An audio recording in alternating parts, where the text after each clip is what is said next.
Canopy guys, it's 2bricks, and this is my updated X-Wing T65 Luke Skywalker's Red 5 X-Wing Starfighter for 2023. This is a project that has been ongoing and probably will continue to be ongoing for the rest of my Lego building career, because there's just some things that, and if you're in the Lego community and you're a mock maker, you understand there are just some things that can never quite be perfected. And if you're a Star Wars fan like me, and you've ever attempted to make your own X-Wing Starfighter, it's just, it's one of those things that's just dang near impossible to get exactly how you want it to in every single way in Lego, because there are just so many complicated challenges, angles, pieces that should exist that don't exist, and it's just a never-ending battle to try to strive closer and closer to perfection. So I was starting to feel that my old X-Wing model, or I guess the base model that this is an iteration of, was starting to show its age a little bit. I was looking at some of the proportions and some of the just some of the techniques and things that I'd used, and feeling that I could really do better if I was to make it today. And that feeling just nagged at me for so long that I just felt like I had to go ahead and have a stab at implementing some of those things for myself. So this is going to be the video where I show you guys the changes that I've made, and then right as soon as I'm done with that, I'm going to go ahead and try to figure out how to implement those changes into my instructions and into the digital model and all that, so that I can, you know, make it basically the smoothest transition possible for anybody who wants to convert their current 2bricks X-Wing to this new version. So it's a little bit trickier than it might seem, because so much of this has changed on such a fundamental level that even though it looks fairly similar on the outside, there's a lot going on under the hood. So yeah, it's going to be interesting. But I'm not going to worry about that right now. The first thing I want to worry about is just showing you guys all of the things that I thought could do with a new coat of paint, and which I have gone ahead and addressed. So yeah, let's get in and kind of take a look at the changes, of which there are a great many to look at. So yeah, let's get in there. Okay, so I'll try to start with the biggest changes first, and then we'll kind of go down the line and take a look at what I changed and why, going from the most major to the least impactful. So obviously, probably the first thing that you're noticing is the new canopy, which is here made out of brick-built solution, compared to, of course, the previous version where I was using the pre-made Lego canopy, which I just couldn't stand to look at anymore. It was just bugging me so much how wrong the shape of this was. So that was the first thing that I felt that I had to address, is figuring out a nice solution for a brick-built cockpit. So this new cockpit can open. It actually opens, if you look at it, a lot more realistically in terms of how the actual cockpit opens in the movies, because in the movies, the front section here alone flips up, and the back, this whole portion here, is left behind. So yeah, that's it's more accurate in one respect. Of course, it doesn't have any glass or anything to indicate the actual canopy material that's keeping the vacuum of space out of Luke Skywalker's face. However, a lot of the ILM shooting models actually didn't have that either, because it was too much of a pain to deal with the reflections that those would cause. So there you go. In a way, from a certain point of view, it's actually more accurate yet again. But the shape of this is just more correct. It's fatter at the back. It tapers down to a narrow shape at the front. It has the dives down and creates this cut-in section here into the fuselage, and it just is correct. It just works the way that it's supposed to as an X-Wing cockpit. And what's more, I now have space to add in, you guys can see here, the navigation computer, or the targeting computer, that Luke chooses not to use during his Death Star run, because he wants to trust the Force instead. And I'll show you that piece up in more detail closer up later on, but for now you can see it is there. It is over his face. But yeah, that was just one major bonus of switching to this new canopy design, is I was able to put more into the cockpit. So that was a huge thing, and I'm very, very happy with how it looks. I tried, because I wanted to make it so that you can still put the old cockpit piece on there, and that is still possible, but I just hate the look of it so much in comparison to this new design, just because the shape is so off on that one. And Lego, please, if you're listening, if you're going to do another X-Wing soon, which I'm sure that we will get one, please give us a new molded cockpit piece. Please, please, please. We would absolutely just love you for it. This piece was great for its day. It was a huge step forward from the one that they had been using for like, 15 years already at that point. But the shape of it just is just too wrong. It's just too wrong, and we can't stand it anymore. So there you go. That's my big request. So that's big change number one. I'll show you later on in the video that you can still install this guy back in there.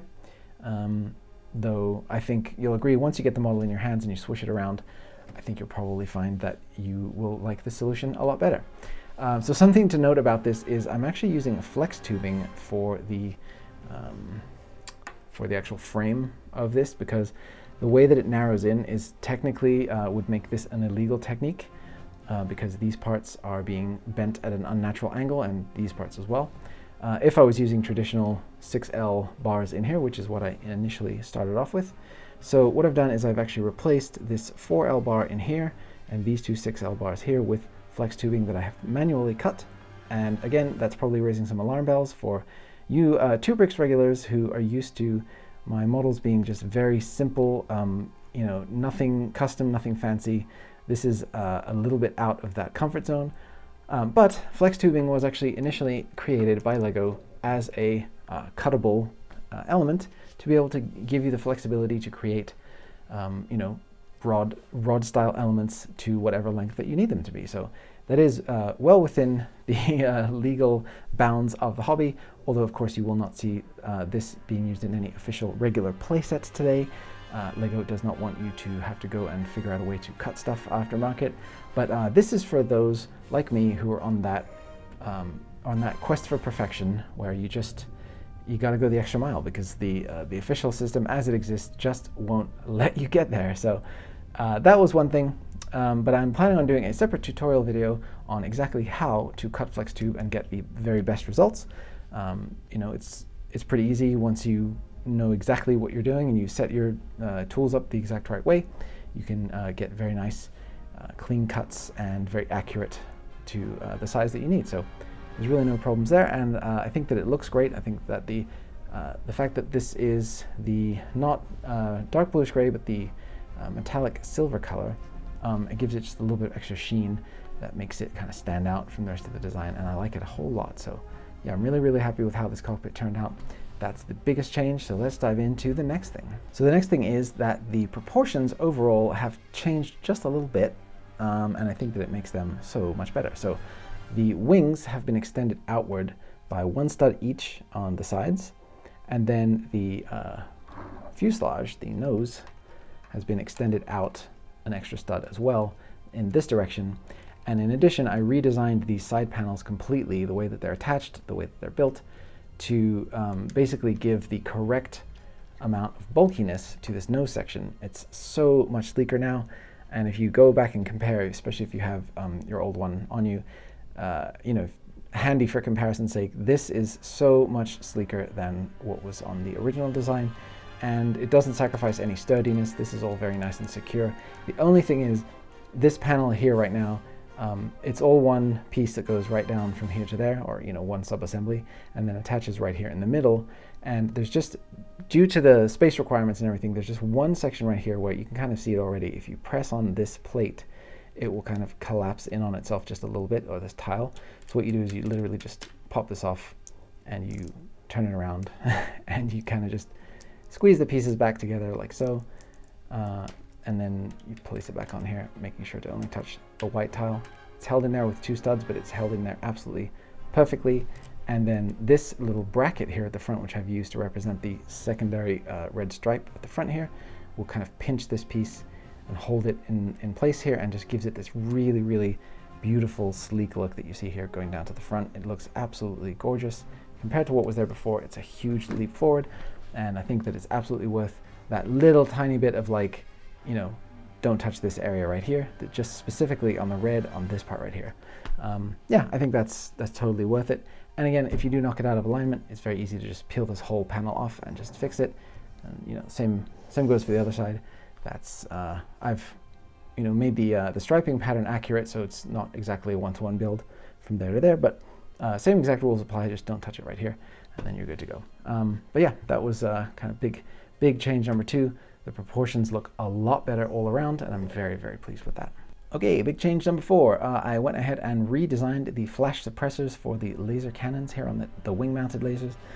They look a ton better now because they aren't quite as chunky as they were, and they don't extend forward as far. They had kind of a fork-like look before because of the reliance on these, what was I using? Oh, I don't have, oh wait, yes I do. I was relying on these, not this exact one, but the inverted version of this slope piece to capture the look of those flash suppressors. And it just was giving it way too much of a chunky look at the end of the tips of the wings here, and the tips of the cannons. And this is a very elegant design, and you know, I wanted to capture that a little bit better. And while it's still not perfect, it's never going to be, you know, ideal until LEGO decides to give us a purpose-built piece for that. We're never going to get that exactly perfect, but I think this solution works great. It's using these new minifig kind of posing stud pieces with the bar extending out at an angle. Those are plugged into a Technic brick, and it works awesome. So the only thing is, previously I had a bar that ran right the way through the tip down into this section right here. Now I don't have that anymore, so there is, well, it doesn't want to come off now, but there is a possibility that you can knock these front cannons off a little bit more easily than before, although they are still pretty secure.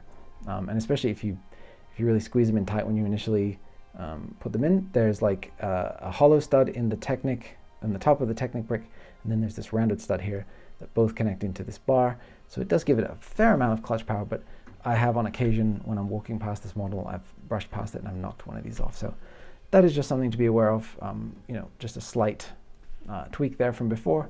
But I think, again, the look is so dramatically improved, it just feels like it's a no-brainer, you know, way better solution. The nose cone. I have redesigned the nose cone as far as the sides here, the way that it connects in, the sleek look of the way that this all kind of dives into the rest of the ship. I'm very, very pleased with all of that. I've narrowed down the profile here at the bottom of the nose cone, so there was previously an extra plate's worth of thickness under here. That has now been eliminated due to some reconfiguring of this this plate right here with the hinge being removed from this front part and put back here. And then also this this whole kind of side assembly, which is sitting in here at an angle and is connected into this bracket.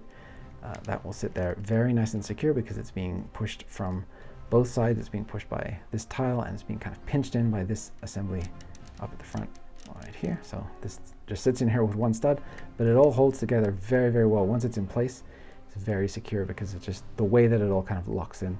So I'm really, really happy with that. The shape is way better, and it does have just a little bit more of that sense of relief at the back that the old one didn't really have, where it just feels like it's kind of separated from the front of the nose here, creating a little bit more of a bump feel right there, which is what I wanted. Because the nose cone should feel like a kind of tacked on secondary piece, because that's kind of what it is. And so that just felt a little bit too indistinct before, I guess. So yeah, I'm really happy with that. So that's the new nose cone. I've added a ton of extra detailing that is specific to the models that I have found online and the references. So like we have here, the lovely kind of front wing detail here that dives into these engine pods. I redesigned some of the way that the tiles are configured on here to make it more flat and more uniform. Before there was some curved tiles and things that had some gaps in them that I've just eliminated and just made it a lot more clean on the wings. Really happy with that. I've made the engines sitting a little bit higher up, and the connection point for them more narrow, and I've added some detailing along the top here that just kind of makes it more accurate. And it also sets this where it's a little bit higher than the engines, which is how it should be canonically, whereas before they were pretty much level with the tops of the larger engine, kind of bulk of the engine right there.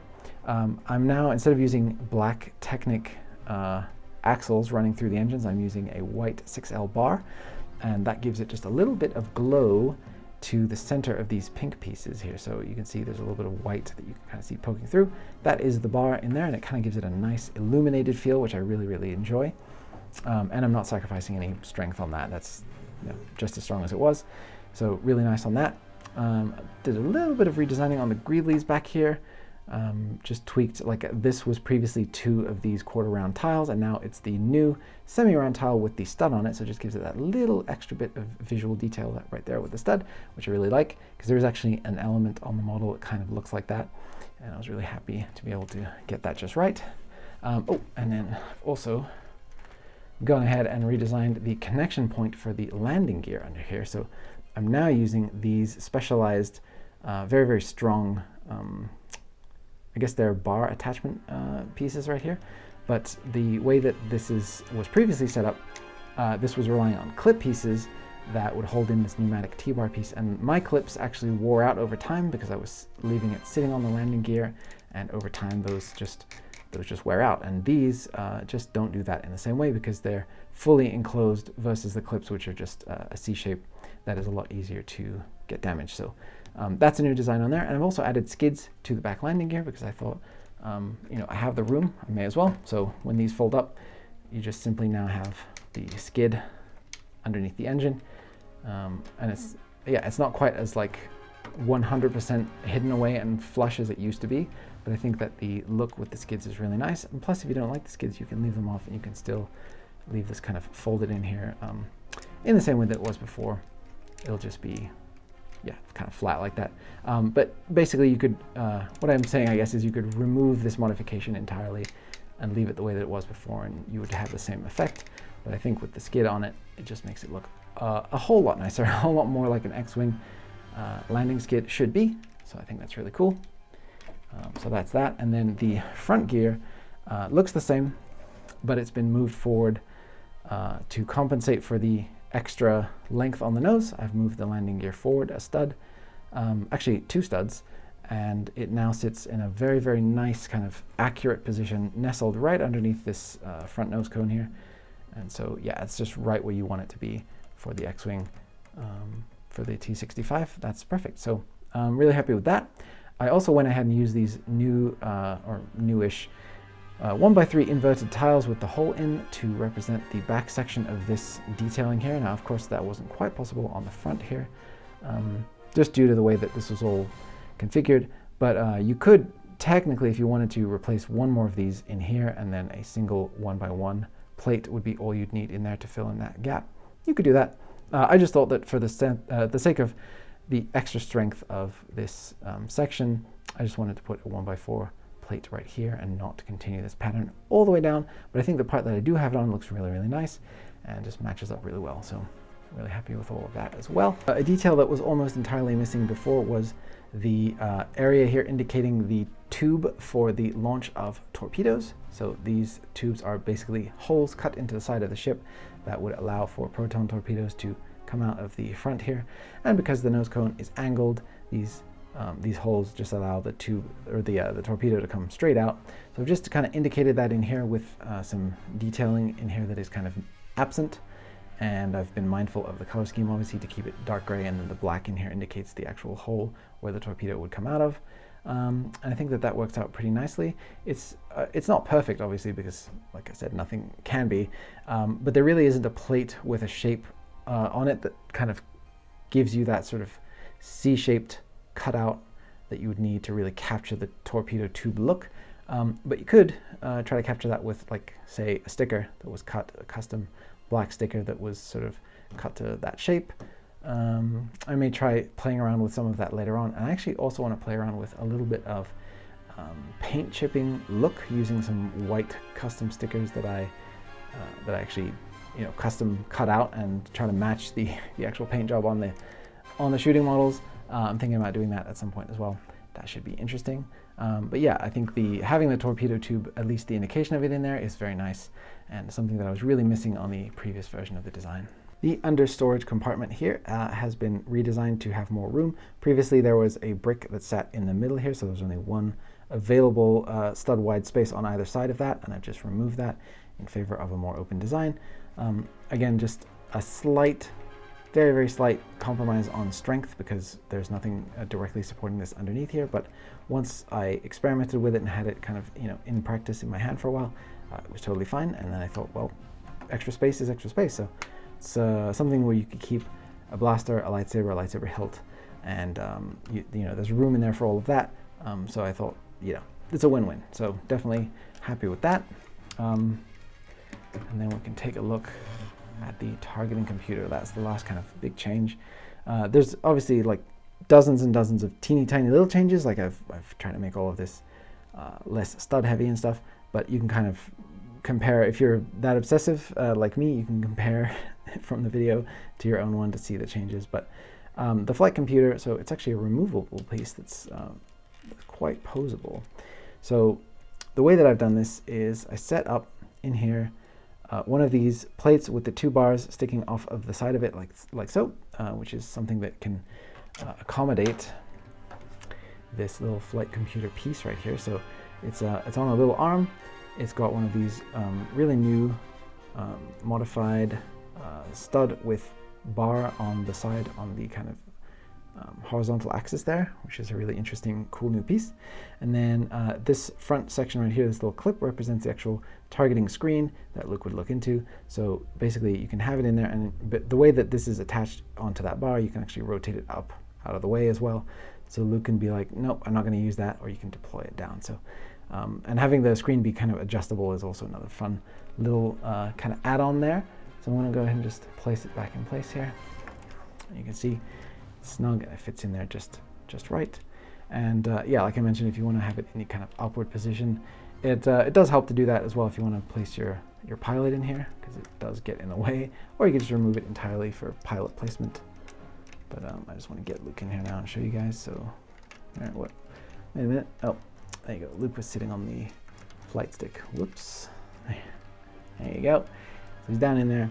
Fold down the targeting screen like so. It's very realistic and accurate in that way. And it's such a tiny little detail, and it's made of so many parts for something so small, but it just looks great. It looks super effective to me. You know, that iconic Death Star trench run, the tension mounting, Luke deciding at the last minute to disengage his targeting computer. It's just great. It's classic, one of the best scenes in cinema. You know, tension down to the wire, and that targeting computer just needed to be in there. I just had to find a way to squeeze it in there, and I've done that. I'm very happy. So there you go. That pretty much wraps up all of the major changes that I made so far. So let me go ahead and give you kind of an overview of what's next for this and what it means for you. So over the coming weeks, what I'm going to be doing is translating the instructions for this. I think I'm basically going to have to start completely from scratch. And I haven't forgotten, I'm going to show you guys the mod with the cockpit.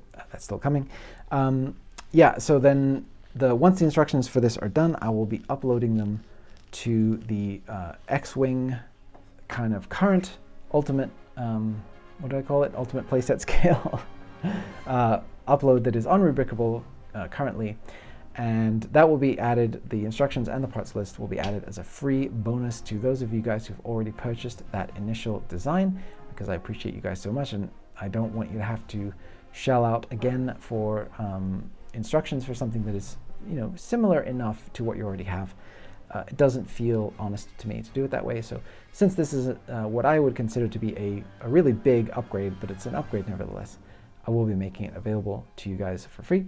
Then I'm also going to be uploading it as a separate kind of new entry with its own, just, you know, as the new design with a couple of additional color schemes as well. I'm going to be doing, or maybe trying to do, the Cavern Angels X-Wing, which is the black and white design that we saw most recently in Andor, but was seen, I believe, in Squadrons and a bunch of other things. Those belong to the Sol Guerrera partisans. Those are awesome, so I'm going to be doing that. I'm going to be trying to do Blue Leader as well from Rogue One, because he had a really nice distinctive color scheme.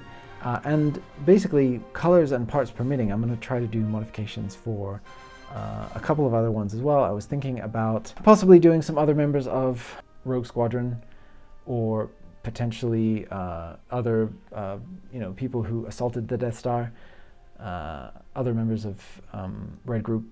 So I don't know exactly, because I haven't studied them up close enough. I don't know exactly how much of that is available and really easy to access, kind of the color scheme information, especially because Red 5 is the most famous of all the X-Wings, and it was really, really hard to research, mainly because A, there's so many different models of it, and B, because the movie's almost 50 years old, and there's not necessarily the most strict record keeping of pictures of those original models around. So it was a really, really difficult challenge to find accurate color scheme reference. But yeah, I think as best as I can, I'm going to try to do as many versions of this as I can to make them easily and readily available. And those will be under a new, for those of you who've never purchased an X-Wing from me before, you'll be able to get just the newest, most up-to-date one, and you don't have to worry. So that is the plan there.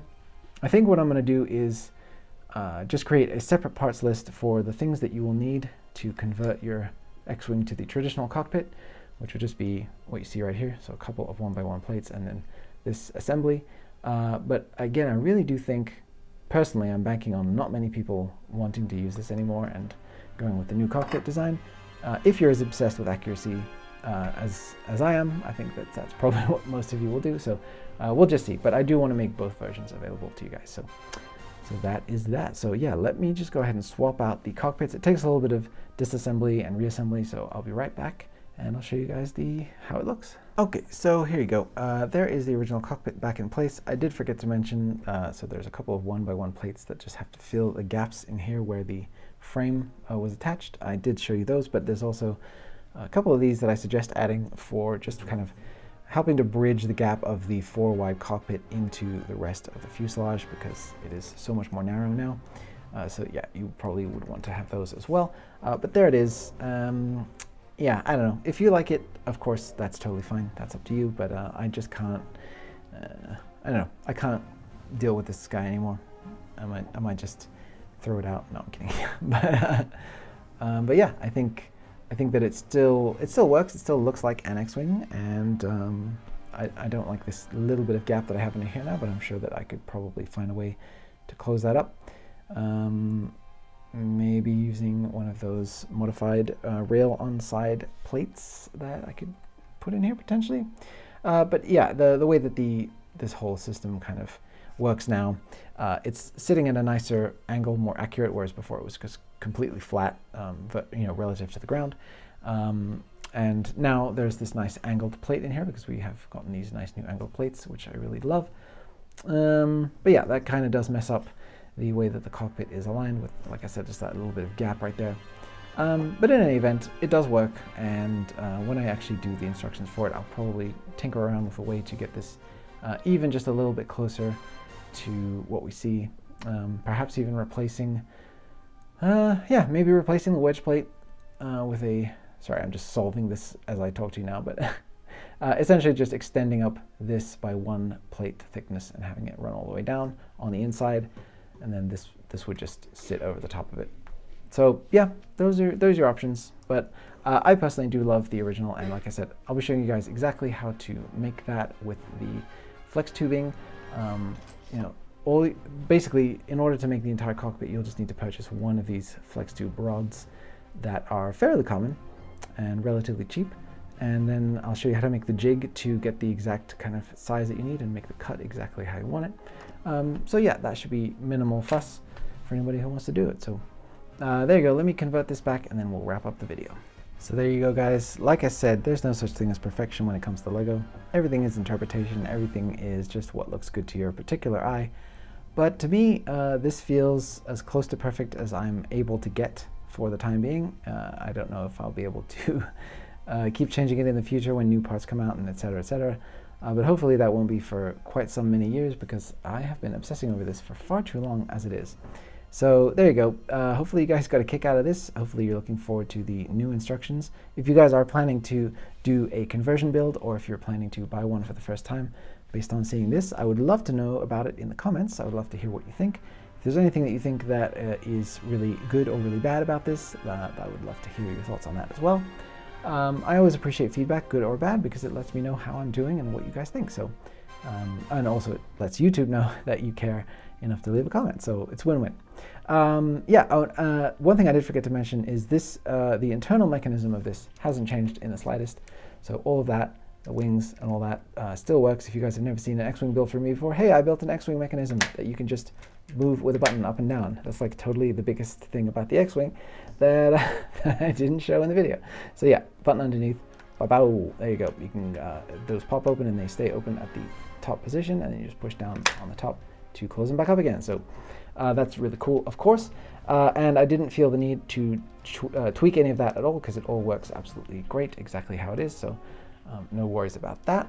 And then it also does still fit on the initial stand that I had for this, so you won't need to buy any new parts for a new stand. That all works as is. And I'm sure that I will also get the question, will I be upgrading my T70 X-Wing? That's the Poe Dameron, resistance kind of iteration of it. Yes, I am planning on migrating many of these changes over to the T70 and making a few new ones as well, particularly where it comes to this nose cone. I think that the T70 has such a specific flat wedge kind of shape to it that I want to try to do something special for that, but we'll see. And yeah, and then when that comes out, I'll also be doing different color schemes for that, because that is something you guys have been requesting ever since the original came out for that one as well. And I have to deliver. If you guys are asking for it, I got to give it to you. So to the best of my ability, and with the parts that are available, I will be giving you guys as many color schemes as I think is reasonable. And then you have the digital models yourselves with your purchases, so you can go ahead and make more if you want them. If you want it to look slightly different, if you want a slightly different color scheme, you can go ahead and invent it. That's up to you. So I think hopefully the range that I'll be doing will be satisfactory to almost all folk, and then anybody else who's really crazy about a particular specific one can take matters into their own hands. So yep, that's going to do it for today, guys. I really appreciate you sticking around if you've watched up until the end here. I will see you on the next video. I'm very excited to get into more X-Wing stuff, and there's a lot more on the way. So thanks for watching, you guys, and may the Force be with you.